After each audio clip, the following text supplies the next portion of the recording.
Hello and welcome along to another episode of Robin and Jane in the Stalls. This week we've been to see a show that already has been described by audiences all over the world as being some of the finest and funniest and most heartbreaking pieces of theatre that they've ever seen. We're talking about Myra's story. It's back at the Grand Opera House here in Belfast all this week, and already something like 150,000 people have seen this play throughout the world. But Jane, I have to admit, I didn't really know anything about it until I sat down in that seat last night. Well, no, I agree. And it's interesting because Brian Foster's play, it makes you laugh, it makes you almost cry, and it makes you think. I mean, let's face it, this story of a homeless woman, middle-aged alcoholic sitting on a bench shouldn't really be funny, but actually it is, as she burps her way into character from the start. And she has a lot of fun with the other characters that she peoples the stage with, that as a young woman she encounters with names like Tadpole and Big Bernie with her woodvine stuck in the corner of her mouth permanently. So it is entertaining, but it is also harrowing, it has to be said. But that's the kind of thing that Irish playwrights do really well. Even out of the darkness of the darkest of plays, they can still find humor in there as well. And especially with this one as well, there are so many fabulous one-liners throughout the show. Well, there are some fabulous one-liners. I mean, there are some serious ones too.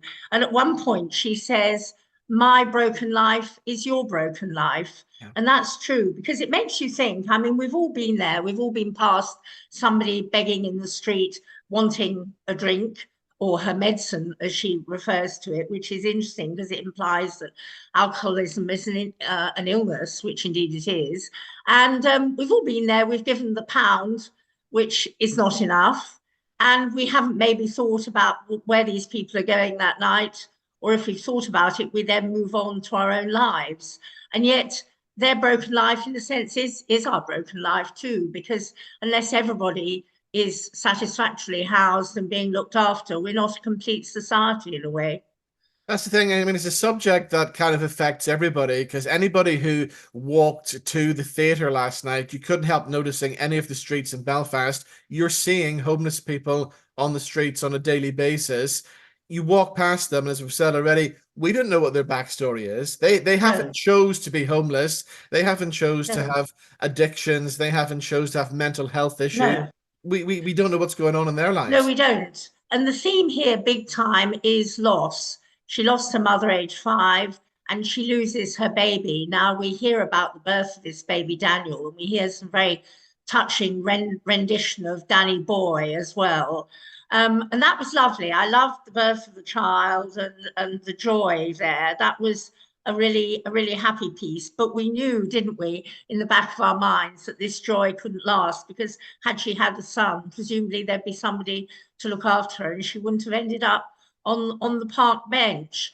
I think it does make you almost cry. I mean, the passage when she loses the child is utterly harrowing. And I thought the physical acting there, where she nestles him and doesn't want to leave him, was very touching. And it matched the passage when she wouldn't leave her dead mother's body. She had to be virtually torn away. I mean, having said all of that, it is a very harrowing watch, and yet her spirit is kind of uplifting, is entertaining. It is, and I mean, it's a real roller coaster for the audience, but not just for us as well. Also for Yes, the actor on stage, Fiona Hewitt-Tamley, to be on stage for nearly 2 hours in a one-woman show, playing a variety of characters and reliving those emotions. She's been doing this show for 7 years now, she said. That's yes. a lot to take on, isn't it? That's an immense amount to take on. And I think overall she does it very well. But I think you enjoyed it a tad more than I did. I think that's partly because anybody who's had alcoholism in the family, which actually I have, it's a little bit too close to home if I'm honest. Not that anybody ended up on a park bench, but very easily, I guess any of us could do. That's partly the point. But that's the thing. They do say we're only so many paychecks away from being homeless, the ordinary person as well, aren't we? I mean, we don't know what's going to happen tomorrow. You could Yeah. lose a job. You could, you don't know what's going to happen in your situation. No, You could end up no, just like this character in this play as well, and that's a you scary thing. could. And that comes back to that quote earlier, doesn't it? But I think that it does make you think. It makes you think about the backstory of the people you see on the streets of Belfast and on the streets indeed in Dublin and London and elsewhere that one goes. And it makes you have an empathy. There is a sympathy here, that's being demanded of us, even as we laugh, because as we laugh, we relate to her as a person. We're seeing her as a human being, not as somebody who is simply a problem. And it's noticeable at the beginning, and she's very funny, she's very cheeky to them, quite rightly, that people ignore her. They walk past, they walk past on the other side, if you like to quote the Bible there. um, and that is dreadful. But she treats them with the scorn they deserve, which is delightful. She does, and I love the way she uses the connection with the audience in front of her as well to kind of almost play those people who she's interacting with on the streets as well. Oh, yes, she does. There are some references to marital goings on, and she picks out people during the audience and asks if they can remember that far back, and so on. And yes, she shows no mercy in the first five rows. And the thing that I loved as well at the end of the show, after the standing ovation, and by the way, what a standing ovation. I think it's maybe the Yes, longest it one we've was. heard in the Grand Opera House in a very long time. But she decided then to talk to the audience and to explain why she's involved in the show and put a personal side. I mean, she's talked about sitting in her dressing room, looking out the side window of the Grand Opera House and seeing young people shooting up heroin in the streets outside. Exactly. That was a moving and indeed thought-provoking moment. And you felt, how should we be sitting here just laughing at this when people are living out really Yeah, the play outside the very theatre door? And that is a very good point. And she asked for action, and people did reach into their pockets for a local charity, that's working to help people in this situation. And I think that's very good, because that makes you move beyond giving the pound to something a bit more tangible, and it makes one definitely think about it. So I think Brian Foster has done a very good job there. We must mention also that he manages to weave in, and he does this skillfully because it could have been clunky, Bloody Sunday actually yeah, into the story via her husband, her young husband, who gets involved, which makes me think that it must be set about 20 or 30 years ago, because she'd be very old remembering now, and she's about middle-aged, one would definitely. say. Yeah, and Brian Um, Foster himself is somebody I didn't really know a lot about, but he's a playwright from Derry as well. yes, he is from Derry, and you sense that he's woven in the Northern Irish troubles and the awareness of those down south, because it is set in Dublin. I sometimes found it difficult to catch the Dublin inflection, but maybe that's because I'm a blow-in. I Well, don't know. exactly. I mean, yes, yes, yeah. Because sometimes the speech can be very fast and it's hard to pick Yes, up it certain words and can. things. But It again, can. that's it's realistic. It's true. It's so that's But what was good was that we feel we know this woman inside out now, and we have an understanding. And to know somebody is to sympathise, and that's what this piece of theatre, and it was a piece of theatre, has achieved. And she evoked about 10 or 11 other characters and did most of them, I think, really well. She did people the stage, so yeah. that was impressive too. The other interesting thing was as well, I spoke to a number of members of the audience last night as well who'd come back to see this show for a second time. So that just shows the love that they have for this character, Myra.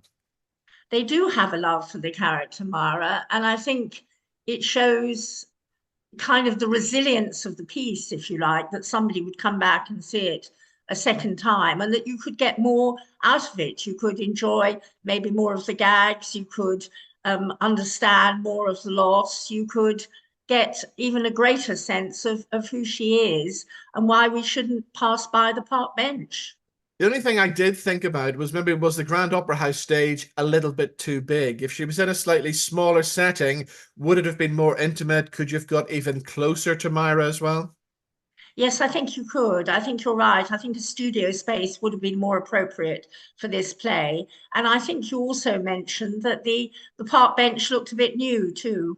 Well, that's the thing, yeah. I mean, if the park bench was meant to have been there for so many years, surely it would be scribbled with graffiti across it and stuff. I mean, look, It would be a bit, grimy. yeah, grimy, a bit battered by now, not It new. It's would. just been carried in from a garden centre or something.